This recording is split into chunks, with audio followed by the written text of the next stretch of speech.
Les virus phages, une alternative aux antibiotiques à nouveau considérée. Les autorités de santé s'engagent dans l'étude des phages, ces virus tueurs de bactéries, qui pourraient constituer une alternative importante face à la menace de l'antibiorésistance. Après 2 ans de traitement délivrés au compte-gouttes pour des patients en situation désespérée, la France semble s'engager de façon plus déterminée dans l'utilisation des phages, ou bactériophages, ces virus capables d'infecter et de tuer les bactéries multirésistantes. Guerre mondiale et guerre froide. Pourquoi les phages sont-ils utilisés en Europe de l'Est et pas chez nous? Naturellement présents dans l'eau, les phages viennent se coller sur les bactéries et les tuent de l'intérieur. Ce sont des armes de destruction massive de la bactérie, explique le professeur Frédéric Laurent, chef du service bactériologie de l'hôpital de la Croix-Rousse à Lyon, où l'AFP a pu suivre un traitement exceptionnel par phages. Ces virus ont été découverts en 1917 par le franco-canadien Félix Derel, collaborateur de l'Institut Pasteur, après des observations près du Gange, où le choléra disparaissait par endroits.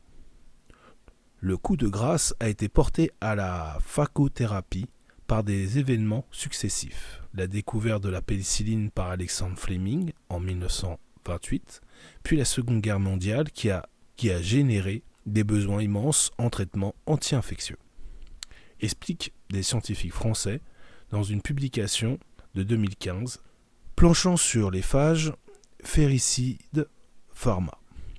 Si les pays occidentaux les ont vite abandonnés avec l'émergence des antibiotiques, plus aisés à fabriquer, plus stables et plus simples d'emploi, les pays de l'Est les utilisent toujours en médecine traditionnelle. Géorgie en tête, heureusement, pour la phagothérapie. La guerre froide a interdit à la médecine des pays d'Europe de l'Est l'accès aux antibiotiques produits par l'industrie pharmaceutique occidentale, expliquent les scientifiques.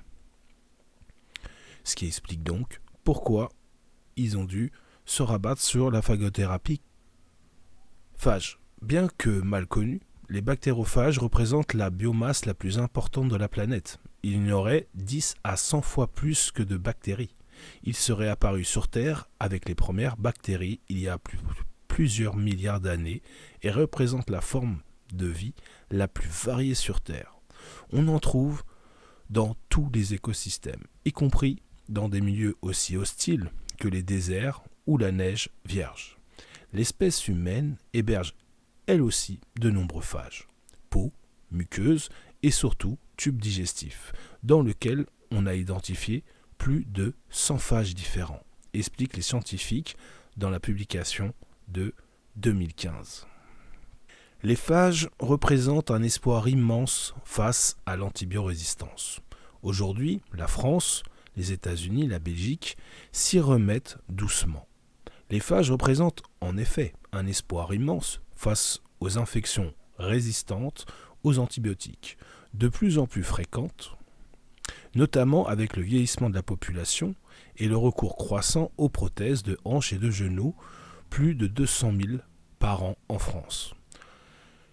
Donc là, je pense que l'histoire des prothèses, c'est pas ça le plus important, c'est surtout l'antibiorésistance, le fait que le microbiote a été dégradé pendant au moins ce dernier siècle par des traitements abusifs à l'antibiotique, qui a déstabilisé l'écosystème, le microbiote.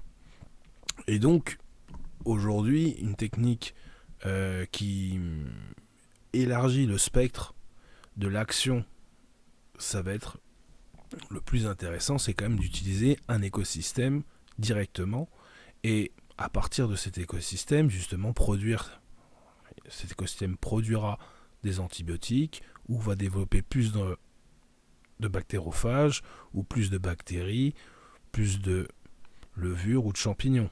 C'est ça qui va être l'intérêt d'un écosystème, justement. Première étape avant l'autorisation de mise sur le marché.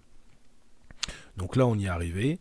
L'ANSM a autorisé au mois de décembre l'utilisation des phages. mais toujours dans un cadre hospitalier extrêmement encadré, puisque ils ont complètement perdu les notions et la compréhension d'un écosystème microbien. Chose que nos ancêtres maîtrisaient.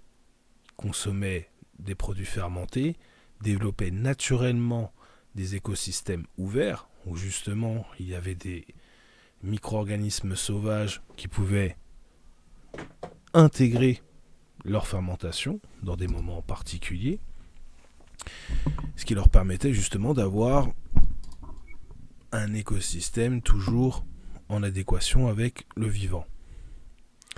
Et donc ils avaient toute une pharmacopée délivrée à partir de ces micro-organismes. Donc effectivement, on va voir qu'un peu plus loin, les phages ne sont pas brevetables. En France, une start-up, Ferricidé Pharma, planche depuis 10 ans sur des phages capables de soigner les staphylocoques dorés, Pseudomonas aeruginans, et bientôt le E. coli.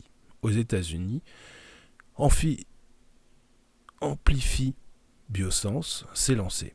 Mais pour l'instant, aucun grand laboratoire, car les phages ne sont pas brevetables, contrairement aux antibiotiques, dans la mesure où les produits destinés à la phagothérapie ne contiennent que des phages naturels, ceux-ci seront impossibles à protéger par un brevet, puisqu'inventés par la nature, expliquent les scientifiques français dans la publication de 2015.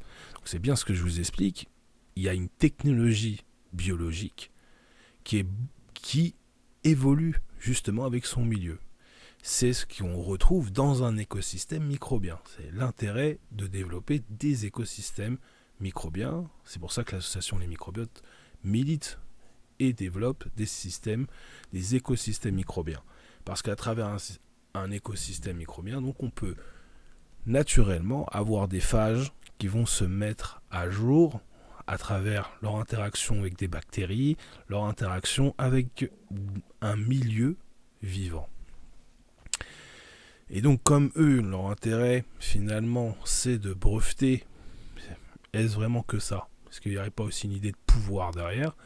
Mais enfin en tout cas, puisqu'ils ne peuvent pas breveter ni les antibiotiques naturels, parce que les antibiotiques naturels en fait ça existe. Ils n'ont pas inventé les antibiotiques.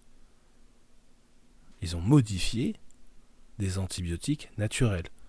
Donc c'est pour ça qu'ils cherchent à modifier les phages pour pouvoir les breveter.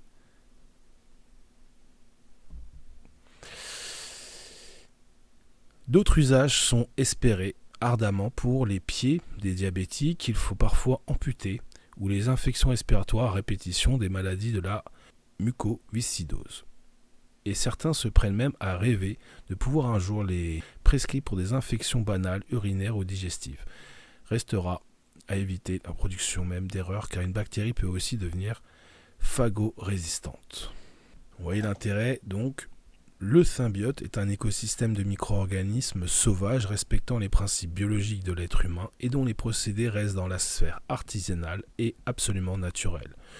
Nos symbiotes sont composés de 5 complexes minéraux, végétaux, vitaminiques, huiles essentielles et microbiens.